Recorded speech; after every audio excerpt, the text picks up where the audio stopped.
Yes, can we start?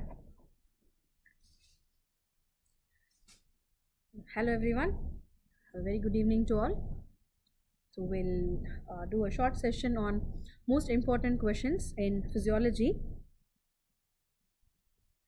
Yes, I'm Dr. Abirami, your physiology faculty. So let me take you through important questions in physiology, most important recollect points for your upcoming exams. So we will start with the first question. Identify the correct statements regarding the auditory pathway. So the question is on auditory pathway. I think it was a recently asked INI MDS question also. It was a sequential based question on this auditory pathway. So we'll learn in detail about the auditory pathway. The options given were hyperpolarization induced potentials, potassium influx causes depolarization, endocochlear potentials due to sodium ions, and all the above. So and the correct answer is option D. So we will learn about the auditory pathway, then we will come back to this question. Hearing mechanism, how we are able to hear. What are the mechanisms of hearing? When sounds enter into the ear, they enter into the external ear, pass through the external ear, they hit on the tympanic membrane or the eardrum. The tympanic membrane vibrates, it passes on the sounds to the ear ossicles, your malleus, incus and stapes. They in turn connect to the inner ear. Inner ear has cochlea. Cochlea is the organ for hearing.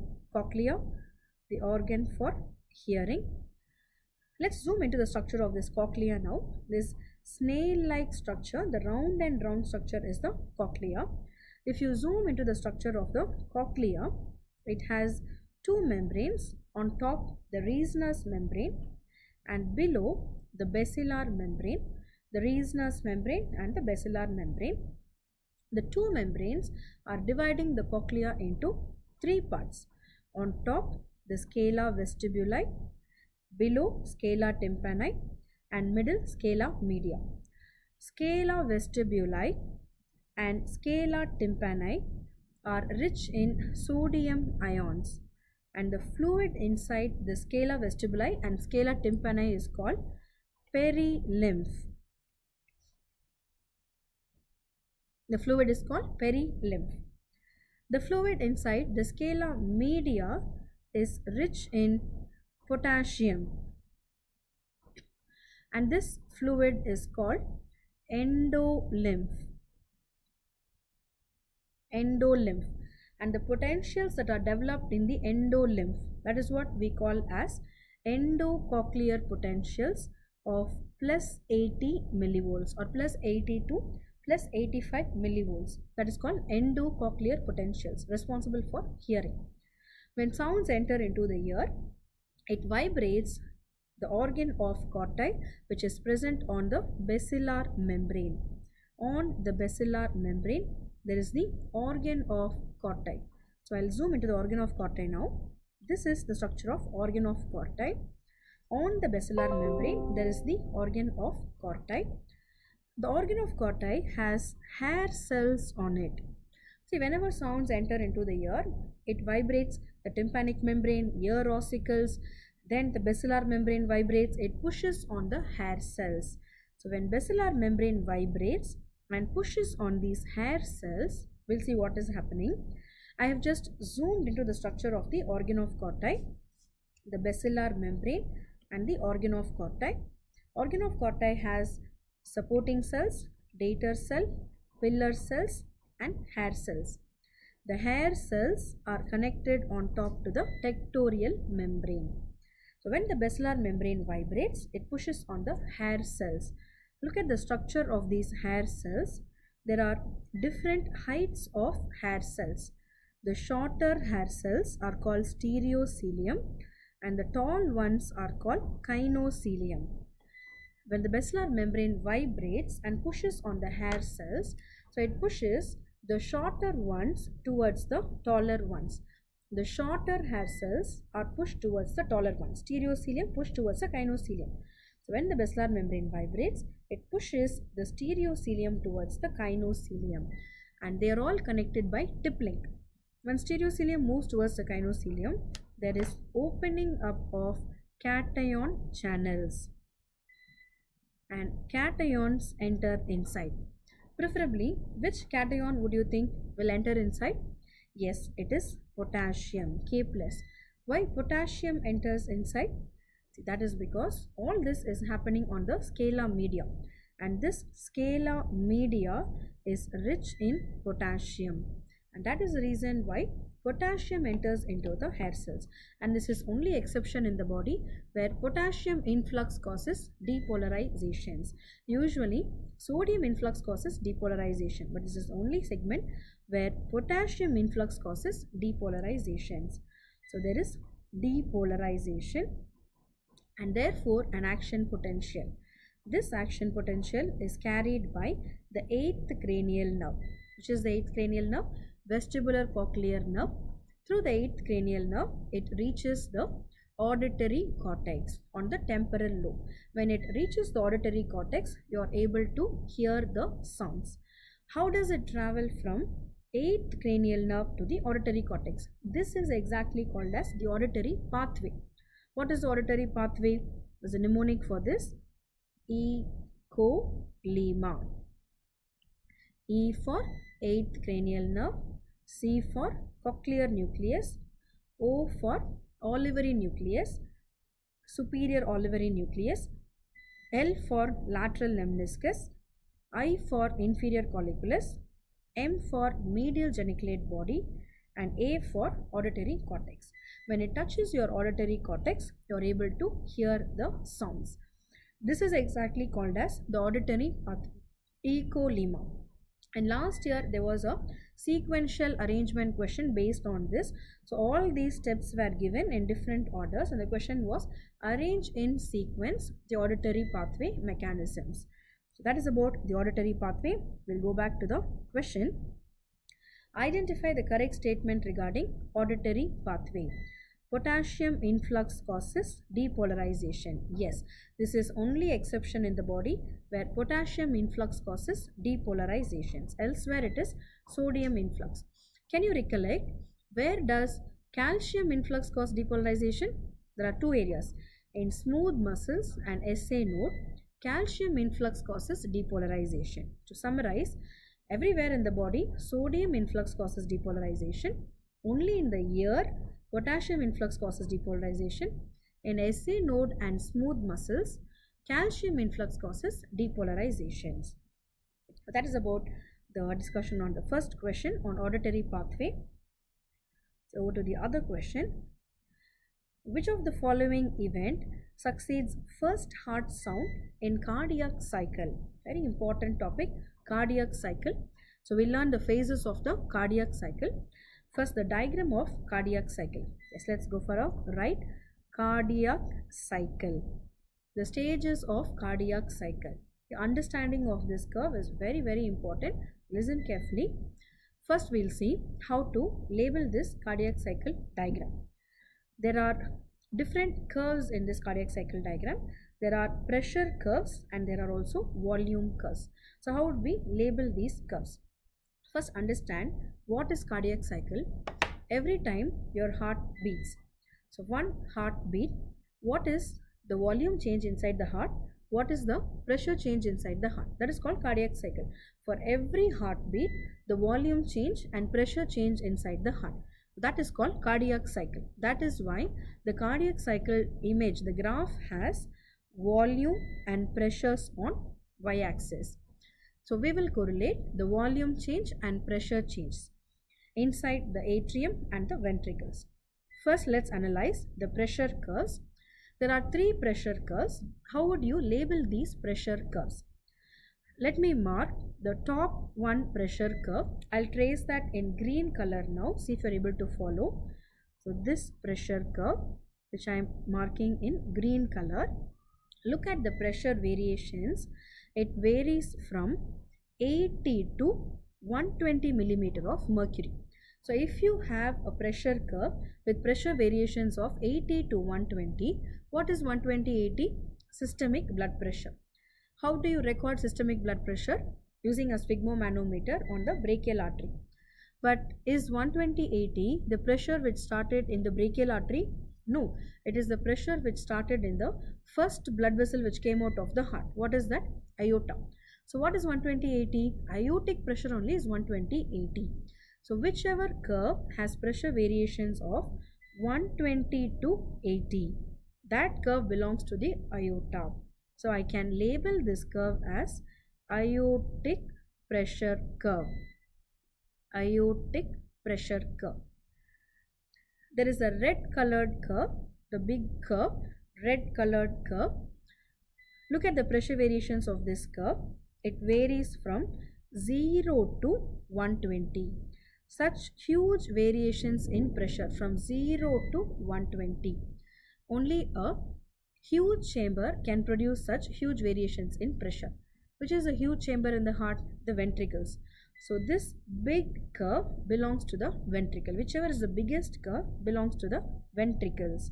So this one, the red curve, the huge curve, belongs to the ventricle. So this is ventricular pressure curve.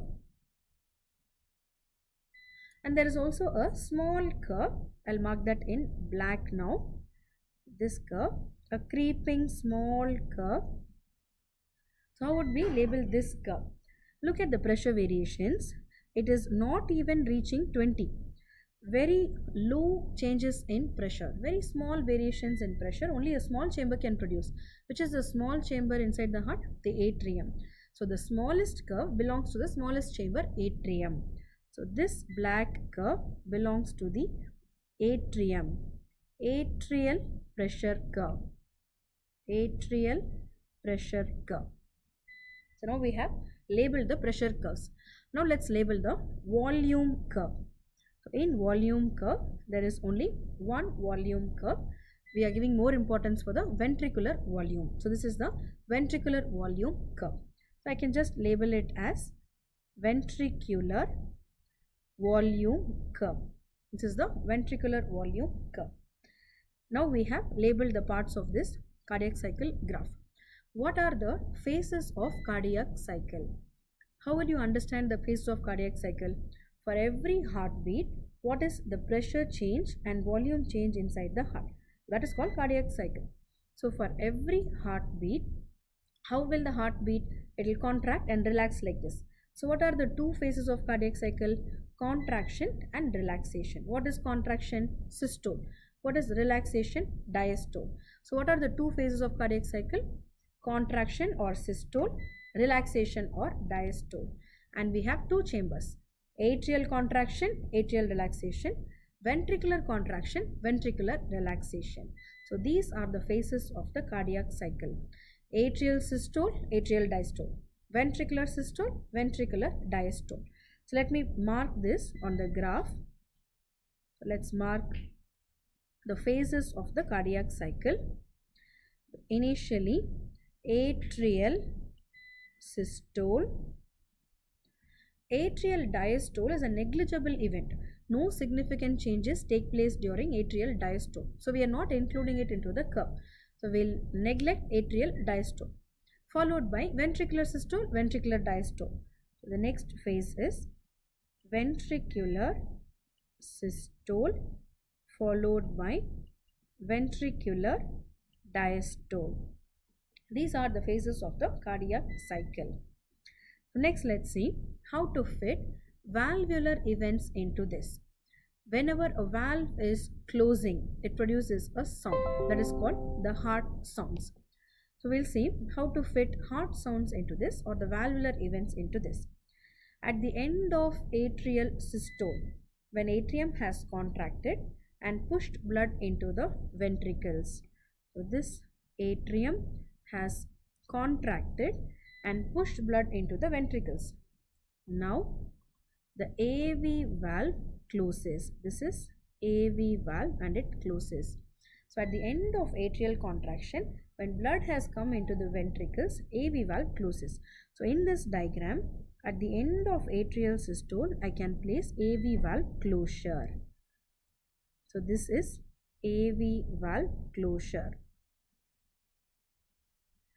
When AV valve closes, aortic valve is going to open now.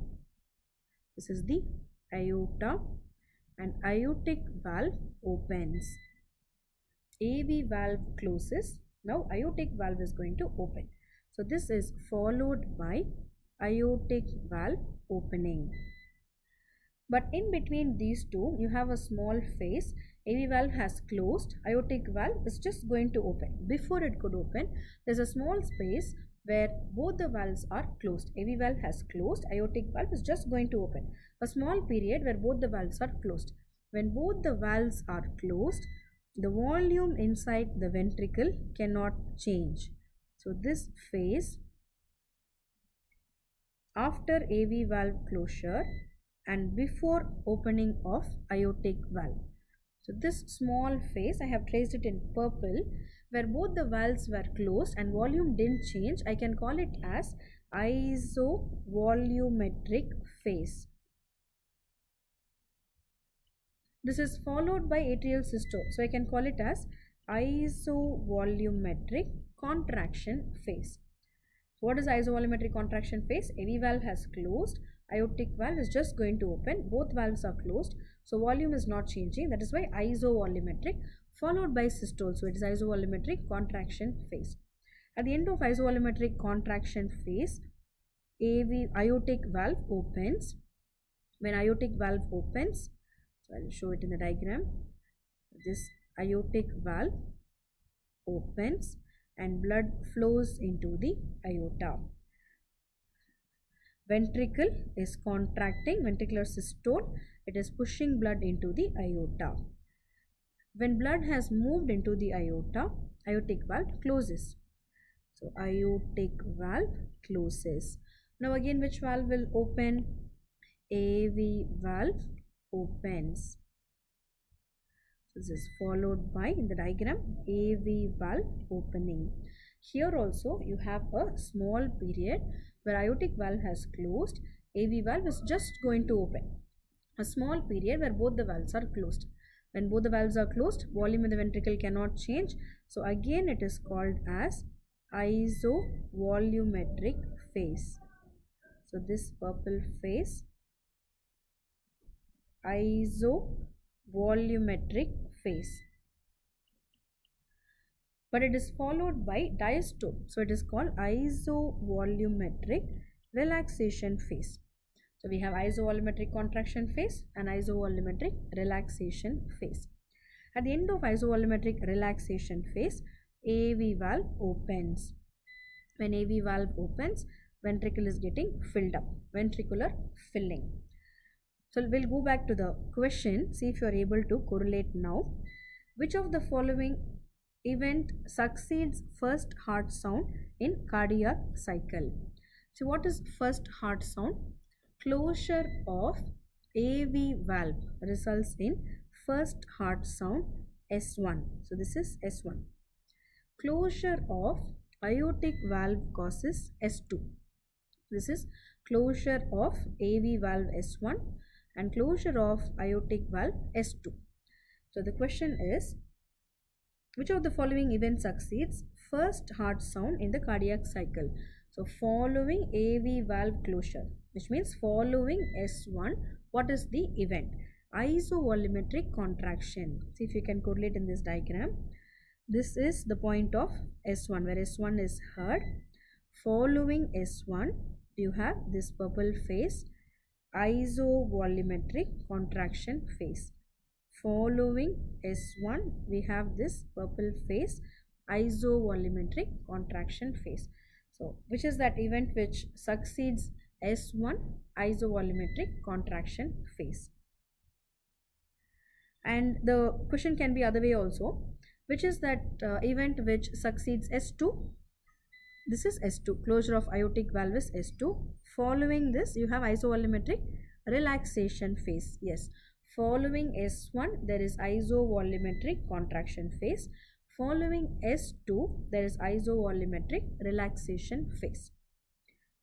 Now back to the question.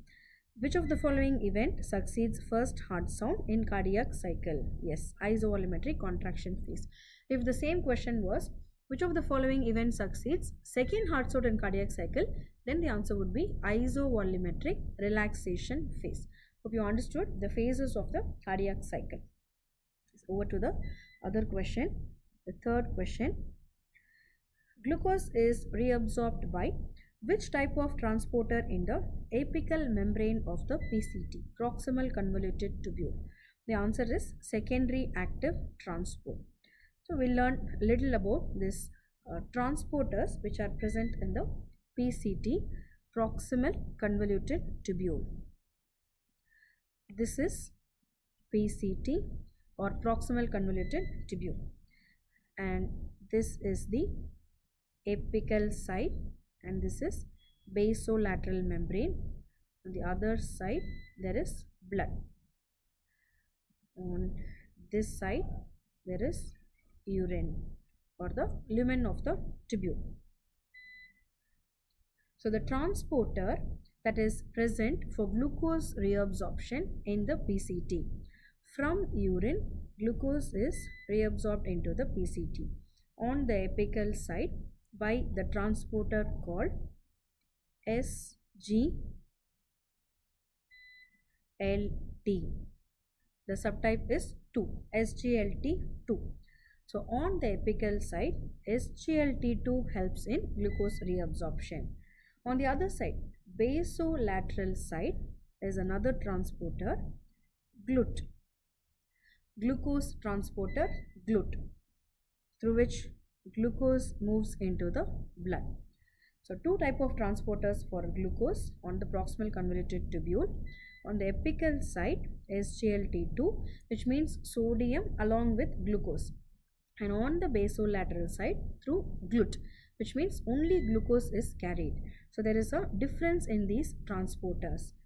SGLT2 is an example for secondary active transport, whereas GLUT is an example for facilitated diffusion. And facilitated diffusion is a type of passive transport. Secondary active transport on apical side. Secondary active means whenever any substance is transported along with sodium, it is called secondary active transport. So SGLT2, sodium along with glucose. So it's an example for secondary active transport. Facilitated diffusion is a type of passive transport. GLUT is an example for facilitated diffusion. See, glucose follows two mechanisms: secondary active transport on the apical side, facilitated diffusion on the basolateral side. So we'll go back to the question. Glucose is reabsorbed by which type of transporter in the apical membrane of the PCT? Yes, the answer is SGLT2. And SGLT2 is an example for secondary active transporter. If the question was glucose is reabsorbed by which type of transporter on the basolateral membrane of PCT, then the answer would be facilitated diffusion on the basolateral membrane by facilitated diffusion. Let's go over to the next question. Dromotropic property in heart is related to. Dromotropy means conduction. Quickly, let's go through the properties of the cardiac fibers, the terms related to properties of the cardiac fibers. Inotropy. Inotropy means force of contraction. Loositropy. Loose means relax. So loositropy means relaxation property of the cardiac fibers. Loose means relax. Chronotropy. Chrono means chronology. Chronology means time, over time. What happens over time in the heart rate? Beats per minute. So chronotropy means heart rate.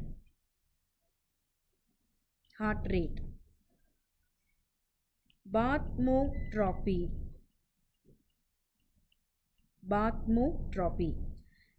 Excitability.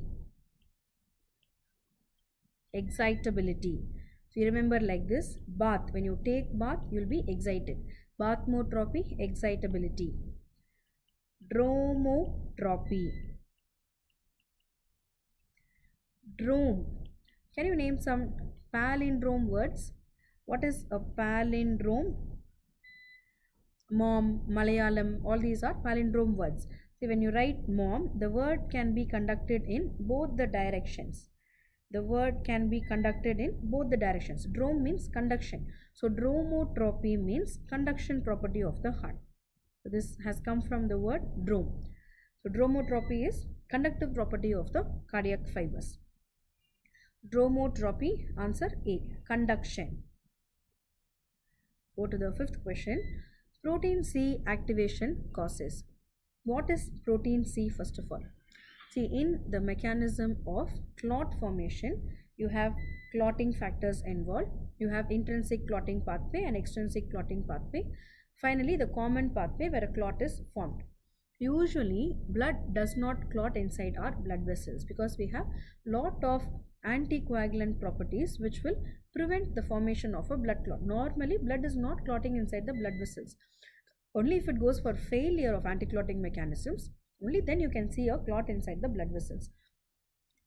By mistake, even if a clot is formed inside your blood vessels, it can be easily lysed by your own body.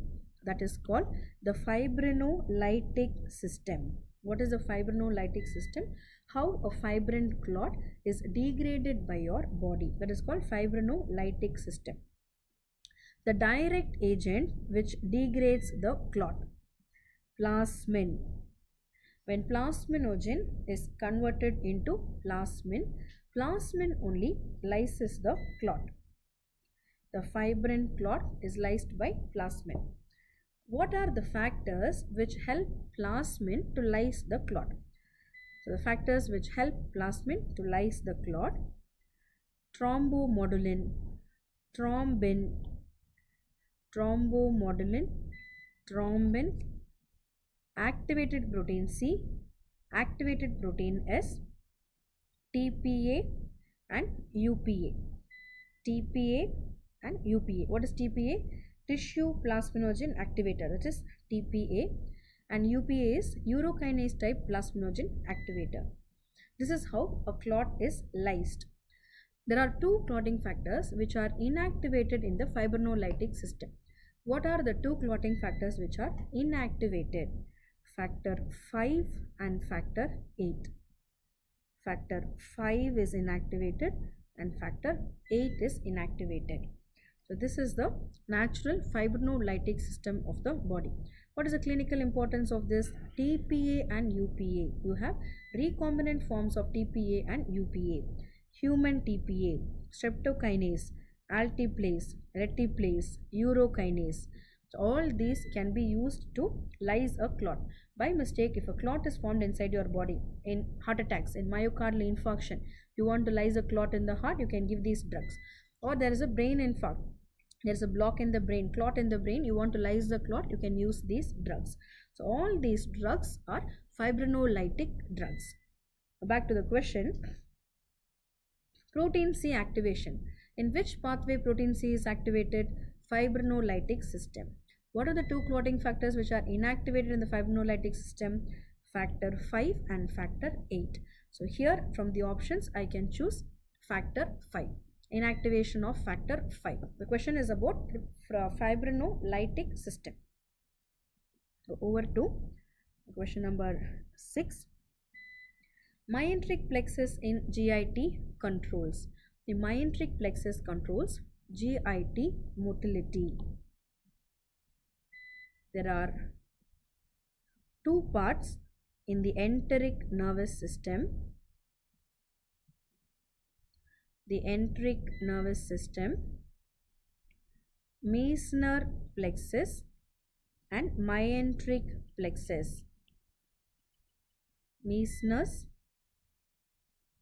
and myenteric, which is otherwise called Auerbach plexus. Meissner plexus, SS, stands for present in the submucosal layer and responsible for GIT secretions. Myenteric plexus, myen means muscle. So myenteric is related to muscle. So this is present in the muscularis layer, and it is related to, what is the role of muscle? Muscles help in movement, motility. So this is related to GIT motility. So the role of myenteric plexus is present in the muscle layer. Muscle is responsible for motility. So back to the question. Myenteric plexus in the GIT controls GIT motility. Answer is option C, GIT motility. Question number 7. How much is the total dead space in healthy individuals? What is the concept of dead space? Let's understand the concept of dead space. Whenever we take in air, 500 ml of air moves into the lungs per breath. Out of this 500 ml of air, almost 150 ml stays back in the trachea and bronchi. Trachea and bronchi, there is no alveoli, so they cannot take part in gas exchange because there is no alveoli. So what is the use of this space? Only conduction space, or actually there is no other use, so you can call it as dead space.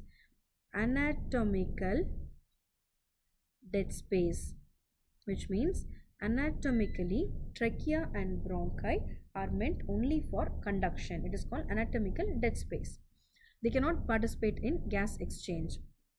The remaining air that moves into the alveoli, this is called alveolar space. So in any normal person, all the alveoli are functioning.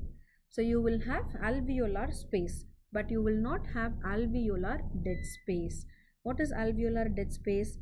If there is an alveoli which has been destroyed. For example, in a smoker, the smoke dust has destroyed this alveoli. Now whatever air goes into the damaged alveoli is called alveolar dead space. So who will have alveolar dead space? A smoker or any alveolar disease patient will have alveolar dead space. A normal person will have only alveolar space. We will not have alveolar dead space. If all my alveoli is functioning, I will not have any alveolar dead space. My alveolar dead space will be 0. But if there is a smoker whose smoke dust has destroyed the alveoli, now whatever air that goes into the destroyed alveoli is called alveolar dead space. So only smokers or alveolar disease patients will have alveolar dead space. Normally there is no alveolar dead space. So I can say in any normal person, alveolar dead space is 0. Because all my alveoli are functioning, then why would I have an alveolar dead space? My alveolar dead space is 0. I have alveolar space, but I don't have alveolar dead space. Now let's calculate total dead space. Total dead space is equal to anatomical dead space plus alveolar dead space. What is the value of anatomical dead space in a normal person? 150 ml. What is the value of alveolar dead space in a normal person? 0. So when you add 150 plus 0, you get 150 ml. So in any normal person, total dead space is 150 ml, anatomical dead space is 150 ml, alveolar dead space is 0. So I can say total dead space is equal to anatomical dead space. Both are same. Go back to the question. How much is the total dead space in healthy individuals? Yes, it is 150 ml. It is same as anatomical dead space. It is also 150 ml.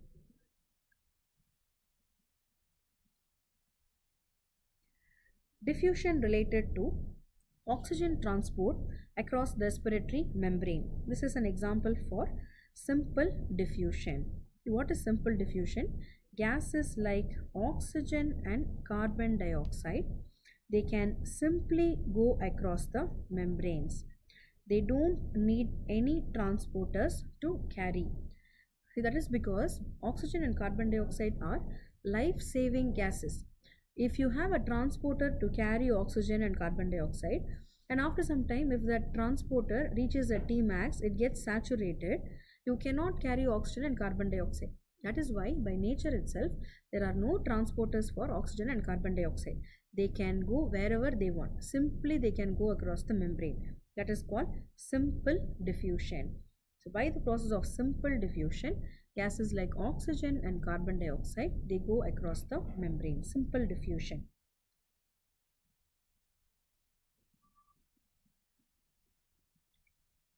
What is residual volume in any normal person? First, the formula for residual volume. So every time we breathe, there are a lot of changes that are happening in the respiratory volumes and capacities. Let's quickly go through the different volumes and capacities. I'll show you the graph for this. This is the graph for static lung volumes and capacities. What are the changes in the lung volumes and capacities? This is a little complicated one. So what we'll do, we'll try some breathing exercise and we will try to remember these formulas and definitions. Let's do a tidal volume now. What is a tidal volume? When you breathe normally, you don't put any effort. Normally when you breathe, how much of air goes inside and how much of air moves out? That is called tidal volume. During a normal breathing, 500 ml of air moves inside, that is inspiratory tidal volume, and also 500 ml of air moves outside, that is called expiratory tidal volume.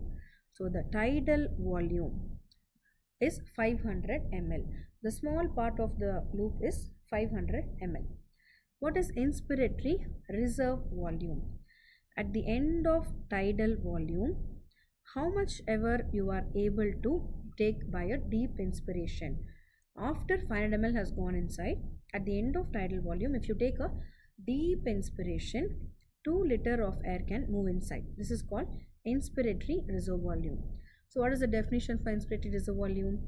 At the end of tidal volume, how much ever air you are able to take inside by a deep inspiration. That is called inspiratory reserve volume of 2 liters. What is expiratory reserve volume? At the end of normal tidal expiration, by a deep expiration, if you breathe like that, how much of air you are able to push out? Around 1 liter. This is called expiratory reserve volume. So expiratory reserve volume is 1 liter. Inspiratory reserve volume 2 liter, but expiratory reserve volume only 1 liter. What has happened to the remaining 1 liter? 2 liter went inside, 1 liter has moved out. What does happen to the remaining 1 liter? It didn't come out. It stays inside the lung itself as a residue. This is called residual volume. The remaining 1 liter stays inside the lung itself as a residue. That is residual volume. So we'll go back to the question. What is residual volume? It is the volume of air in the lung after a maximal expiration. Yes, after a maximal expiration, 1 liter of air remains inside the lung as a residue. That is called residual volume of 1 liter. The answer is maximal expiration. So once when you know how to read this curve, then learning volumes and capacities becomes very easy. We'll just complete this curve. When you add all of this, that is called total lung capacity, around 5 liters, plus or minus 5 liters. You add all, its total. From this curve, you leave out which is not important for you. Which is not important, whichever air is not moving out in breathing is not important for us. Residual volume is not coming out at all. So we will leave the residual volume. Residual volume is not important because it is not coming into the breathing loop. So if you leave the residual volume and you add all others, you leave the residual volume, you add all others, that will give you vital capacity of approximately 4 liters. So from all these lung volumes, you leave only the residual volume which is not vital for you. Add all others, you will get around 4 liters or 3.5 to 4 liters. That is called vital capacity. There are 2 more capacities. Inspiratory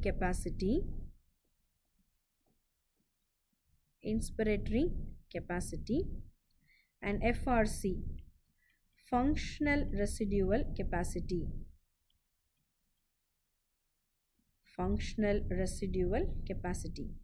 What is inspiratory capacity? Your total capacity to inspire, that is called inspiratory capacity. What is your total capacity to inspire? You can do a tidal volume inspiration, then you can do an inspiratory reserve volume. So tidal volume plus inspiratory reserve volume. This is called inspiratory capacity. Tidal volume inspiration plus inspiratory reserve volume.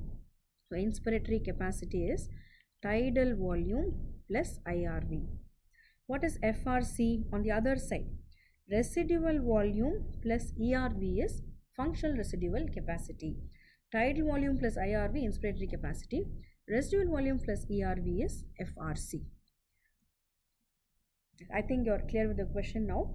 Residual volume is the volume of air in the lung after a maximal expiration. The answer is after maximal expiration.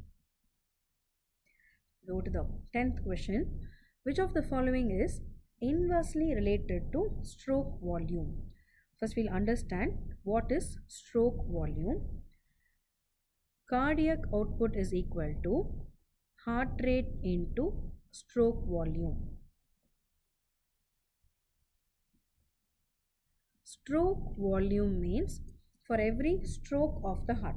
Every time your heart is beating like this, that is called one stroke. So stroke volume is the volume of blood that comes out of the heart in one beat or one stroke. Cardiac output is the volume of blood that comes out of the heart in 1 minute.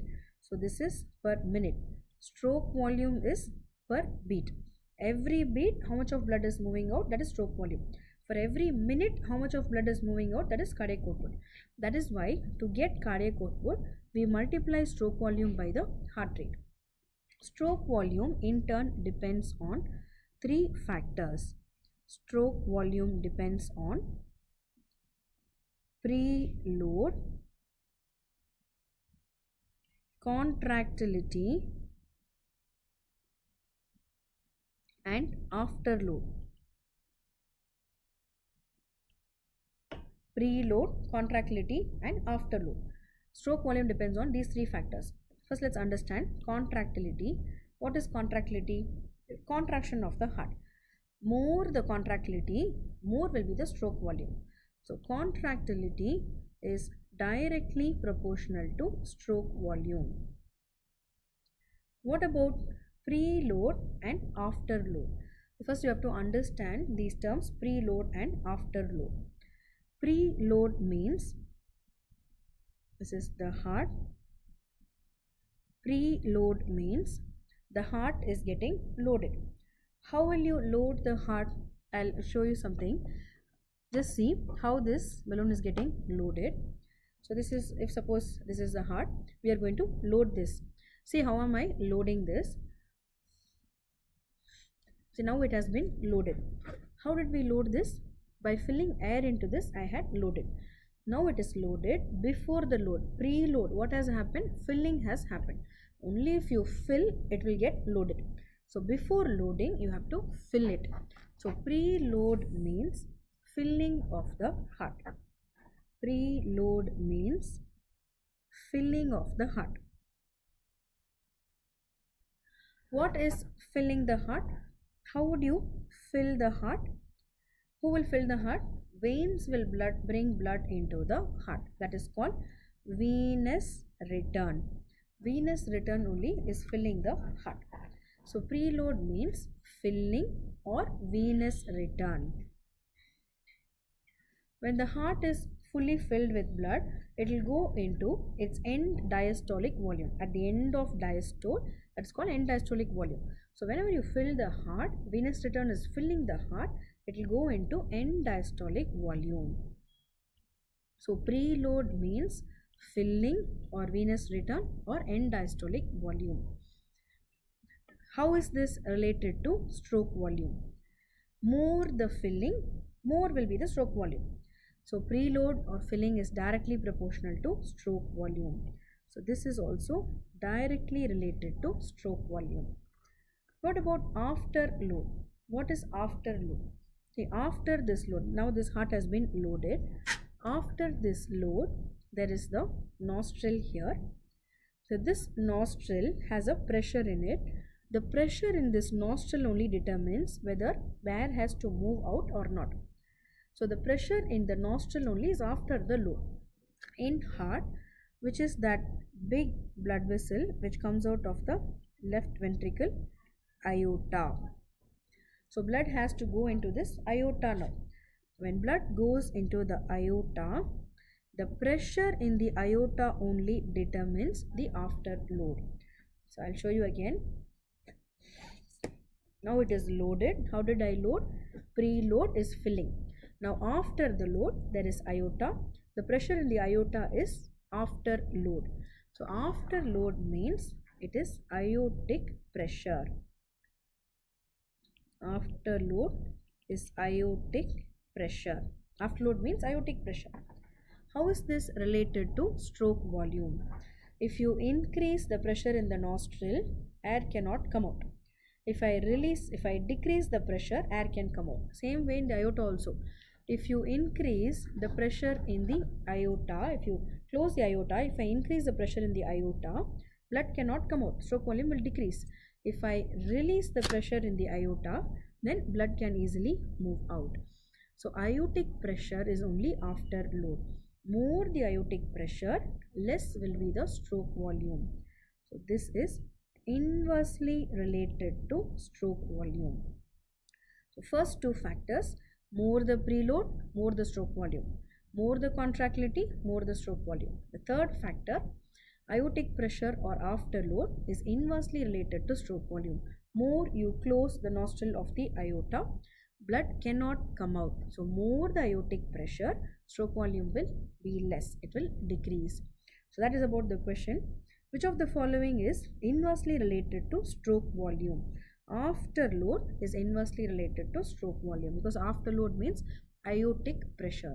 So afterload or aortic pressure is inversely related to stroke volume.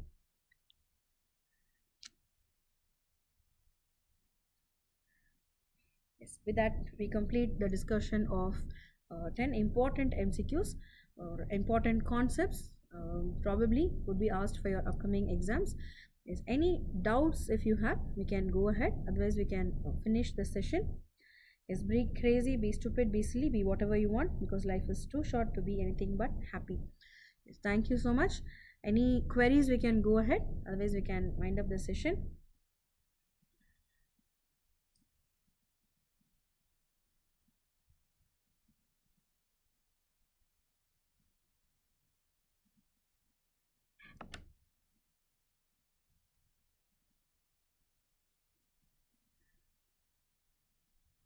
Okay, thank you Dr.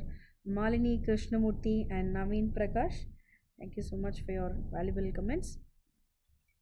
Thank you. Any queries also you can just post in the comment box. I'll answer them. Thanks for watching. Good night to all of you. We'll end the session.